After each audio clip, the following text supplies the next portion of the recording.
Assalamualaikum warahmatullahi wabarakatuh.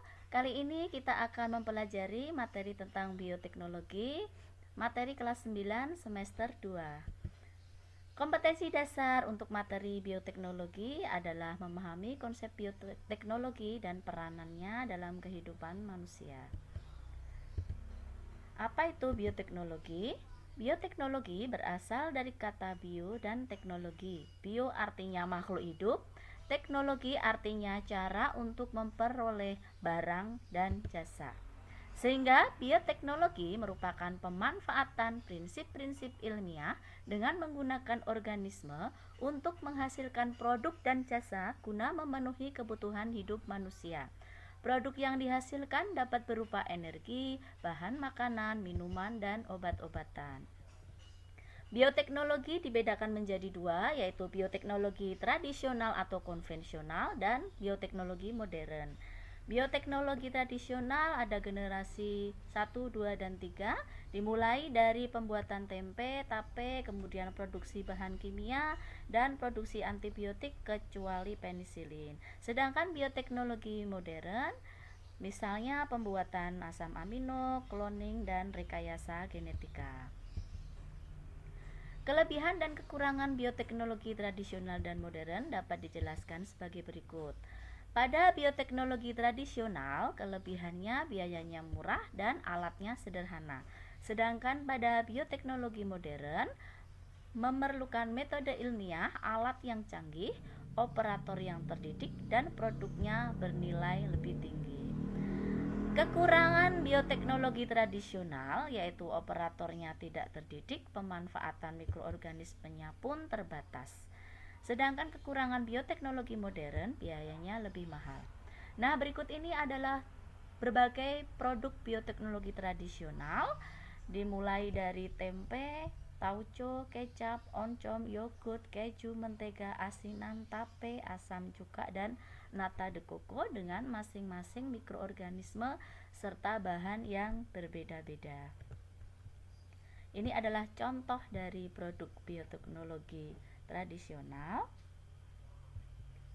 Nah, ini adalah tahapan pembuatan tempe yang menggunakan bahan dasar kacang kedelai yang dibersihkan, dikupas, dicuci, dikukus, didinginkan, dicampur lagi, dicetak atau dibungkus, bisa dengan plastik atau daun pisang, kemudian dibiarkan menjadi tempe.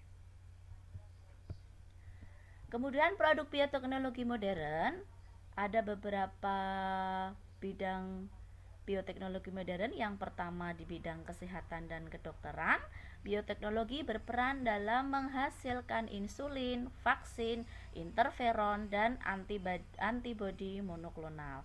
Insulin ini dimanfaatkan untuk penderita diabetes mellitus untuk mengontrol kadar gula darah. Kemudian vaksin untuk meningkatkan kekebalan tubuh, interferon melawan infeksi, antibodi monoklonal bisa untuk mendeteksi kandungan hormon dalam urin wanita hamil sehingga digunakan untuk tes kehamilan untuk ibu hamil.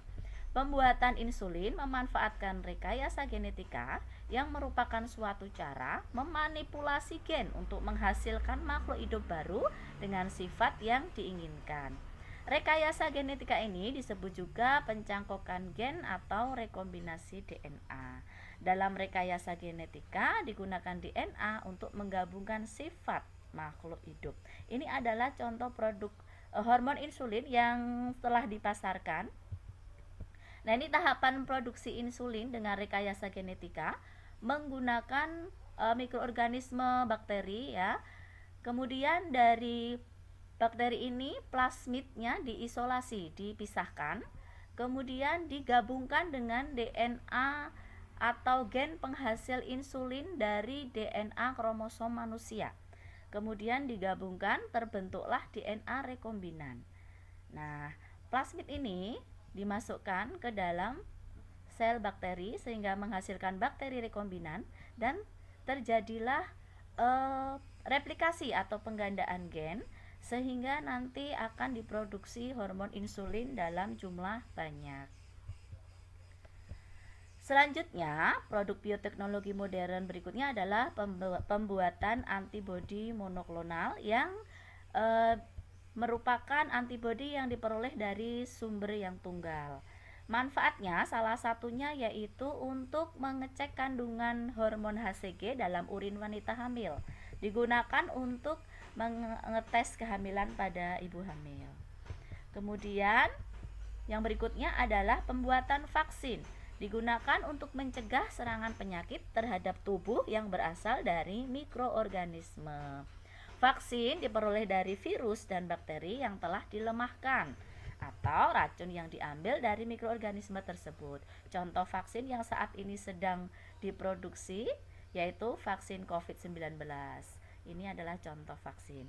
Kemudian produk bioteknologi modern dimanfaatkan untuk terapi gen, yaitu pengobatan penyakit atau kelainan genetik dengan menyisipkan gen normal. Selanjutnya ada pembuatan bayi tabung. Tahapannya yaitu ovum atau sel telur dari istri dan spermatozoa dari suami diambil, dimasukkan ke dalam cawan Petri. Untuk selanjutnya ovum dan spermatozoa mengalami fertilisasi secara in vitro membentuk zigot.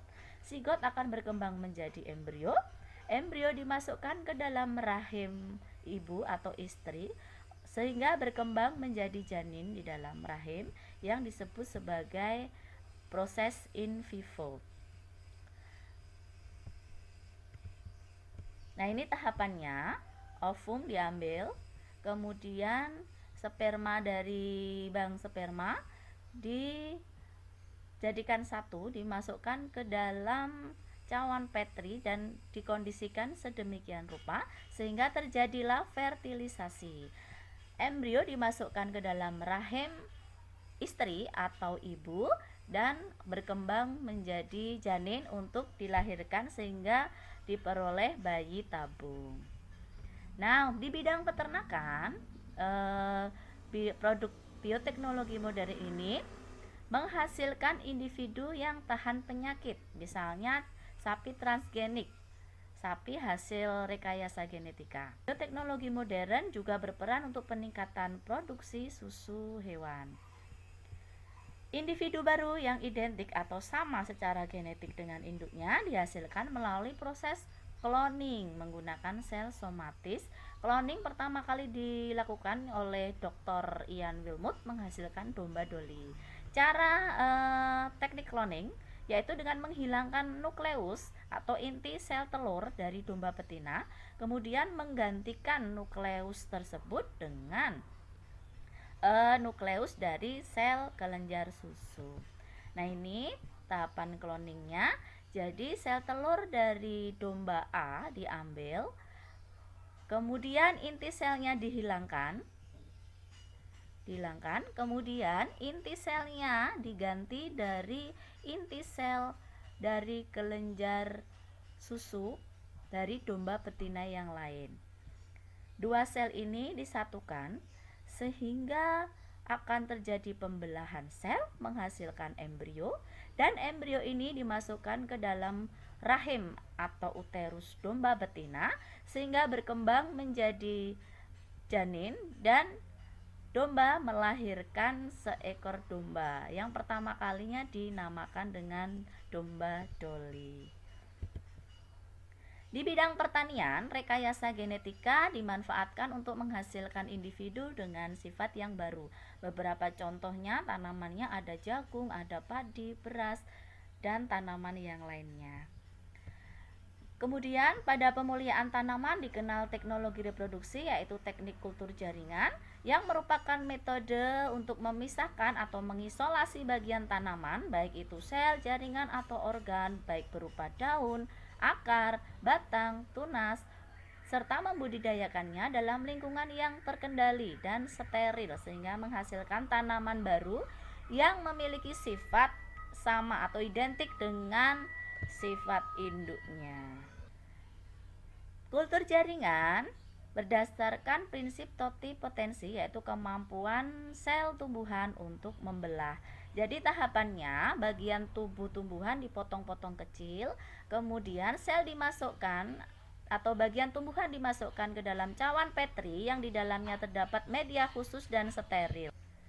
Kemudian sel akan terus-menerus membelah, membentuk kalus, dan kalus ini akan dipindahkan ke media yang lain sehingga tumbuh menjadi tumbuhan yang dewasa yang memiliki sifat sama dengan induknya.